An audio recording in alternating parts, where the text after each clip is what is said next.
Hi, my name is Amitav Acharya. I'm a professor at American University in Washington, D.C. In the next few minutes, I'm going to tell you about the idea of global international relations, or global IR, as it is increasingly known around the world.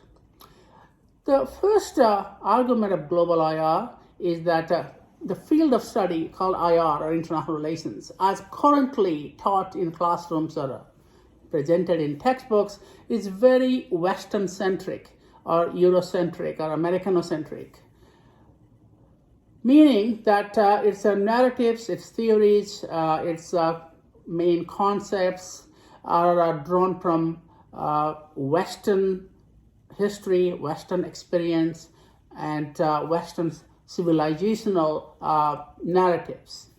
It gives very little space for the voices, experiences, and contributions of non-Western countries.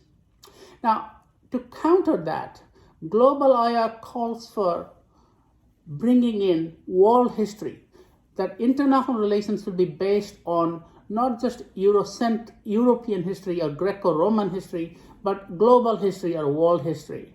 That means you should capture the contributions, the ideas, the norms, and the ways of organizing and managing world order from multiple civilizations: Islam, India, China, Africa, pre-Columbian, American civilizations. So IR should be based on the totality of the human condition, human experience, rather than just Western experience. How do you do that? Apart from studying, drawing from world history, is also looking at how we produce knowledge. Now, knowledge production has to be based on not just having one way of looking at reality, in this case, international reality, how countries behave towards each other, but looking at what I call pluralistic universalism, which basically means that there is not a single way of understanding reality. There is not one rationality, as the Enlightenment philosophers used to argue, but we can be universal. We can have universal, some sort of shared experience, common understanding of the world by recognizing diversity first and trying to build common ground. So there is no one way of understanding the world, one size fits all, but there are multiple ways and multiple approaches to understanding international relations, and multiple ways of organizing world order. So I call it pluralistic universalism as opposed to the monistic universalism of the Enlightenment or some of the rational choice theories that we have today. Another aspect of global IR is to give emphasis on the study of regions and regionalisms, or what some people call area studies. Now, international relations as a field of study actually rode on the back of area studies. Area studies means the study of a different part of the world, but putting emphasis on local culture, local history, and local ways of organizing politics and international relations. And we should not simply think these are somehow excluded, or these are secondary to the way of international relations, the way of studying international relations as we see at the global level, with the theories that are supposed to apply to all, without recognizing the differences, the diversities that exist in different parts of the world. So area studies has to be brought in to the study of disciplinary international relations. Another aspect of global IR is to recognize the agency of non-Western countries. Now, the current world order as we see today, the way it is presented today, sometimes it's called liberal international order, or simply the American world order, Western-dominated world order.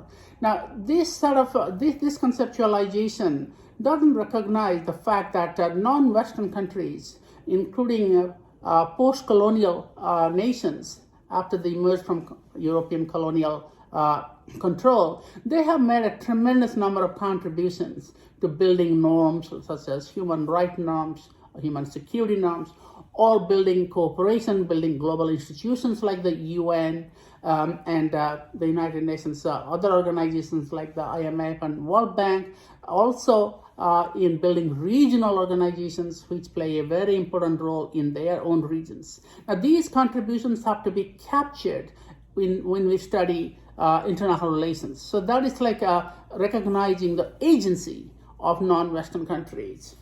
And a couple of other points is that in global IR, we certainly don't think the current theories that we have out there are irrelevant. They should be completely dumped into the dustbins of intellectual history. That's actually not right. It's also not necessary. But these theories have made a contribution, but I think it's time for them to go beyond their narrowness. It's time for them to recognize the voices and contributions of other societies. Many of the theories we have today, realism, liberalism, even constructivism and Marxism, they again reflect a very narrow Western experience and the privileged Western agency over that of the non-West.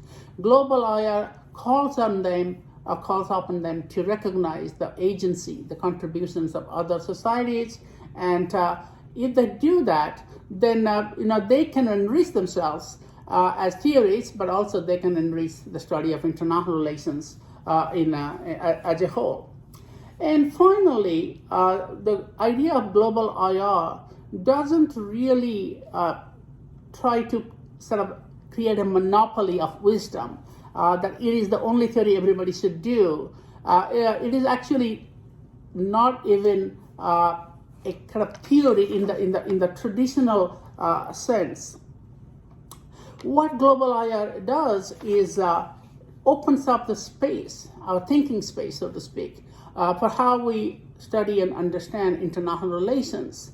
And in that way, there are multiple ways of studying international relations.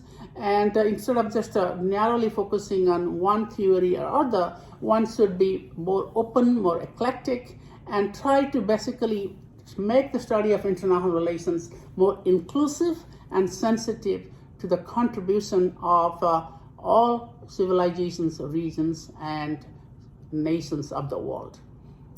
Thank you very much, and I hope you'll enjoy reading the chapter and get a deeper sense of what I just talked about.